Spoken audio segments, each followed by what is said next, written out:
The other thing that I think that would be important to note is, and for me, this is the bigger piece, it's not prolonging people's suffering unnecessarily. So it breaks my heart when I get a little 3 or 4 year old who's had something traumatic happen, like maybe sexual abuse, and they've been made to wait on therapy because, the court's direction or the lawyer's direction is that they shouldn't have therapy until they go to court.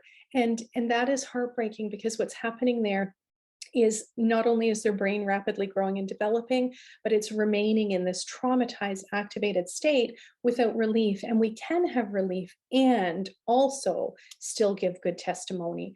And the other thing too, with respect to trauma and memory, and again, this is Jim Hopper's work, who is really a leading expert in the areas of sexual trauma and sexual assault and many other things. But here I'm referring to the sexual trauma work and memory. And he says, the research shows us, and what he recommended for best practice would be, we know that immediately following a trauma, people are in shock, right? So there's less access, or as Bessel van der Kolk calls this, there's speechless terror. There's less access to our speech centers. There's less access to details and information.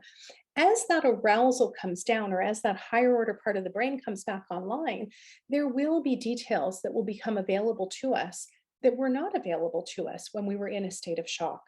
Now, again, those still will typically be central details and maybe a little bit of the peripheral details. As we reduce the arousal, as we sleep, memory changes as well. So what he had suggested is 3 optimal points, if we optimally could interview somebody, would be as soon as possible following the trauma, right? Recognizing that there is going to be more information that's going to come when we do the follow-up, again, within the week, right? And then again, within another week to 2 weeks' time. So there's a reason behind this. And I know it doesn't sound super practical, but here's what's happening. If we are interviewing somebody, and particularly if we're starting with the central details, which are readily available to them, the central details often link up because neurons that fire together wire together. So the central details often link up with the peripheral stuff. So if you were to just ask me about sequence and time, I might not have that answer for you.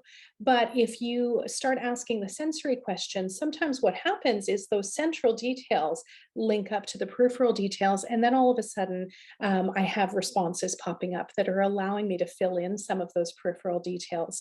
The other thing that's happening there is we recognize that the way memory works, those peripheral details typically fade with time and with sleep. But if we recall those details, the brain pays a little more attention to them. So when there is a recall period, people are less likely to, have those details fade. And the more that we recall, actually, the more likely those details are going to be available to us. So again, this is where something like therapy, where we're working through in a safe, structured way what did happen. And again, we don't use a talk therapy model at our treatment center. We use the integrative trauma and attachment treatment model. But we're working with those central details, which links up with the peripheral details. And when people are working through this in a safe, structured way, they're calling to mind those details and reinforcing that, but in a safe, accessible way.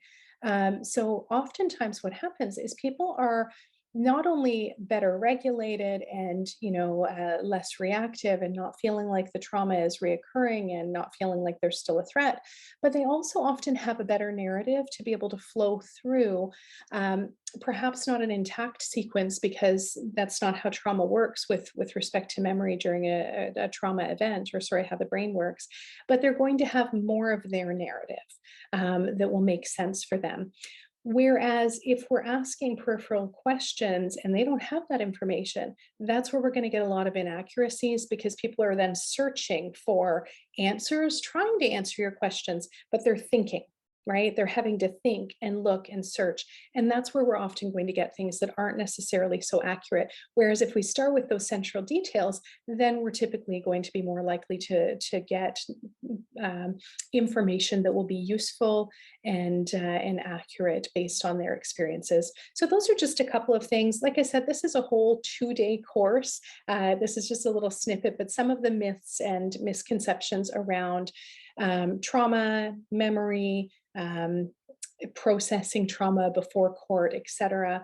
And you know, also I think trauma therapists are really great resources for the courts, regardless of whether it's criminal or family.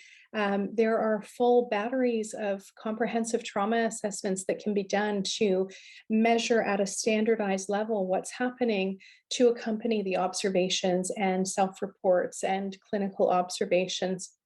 And there's a lot of good knowledge, observable, measurable information that's there that can help support a client in their court-based process. So anyways, I hope this is helpful for somebody. And if you have any questions, feel free to reach out to us at attch.org. And I hope you have a gentle rest of your day. Thank you.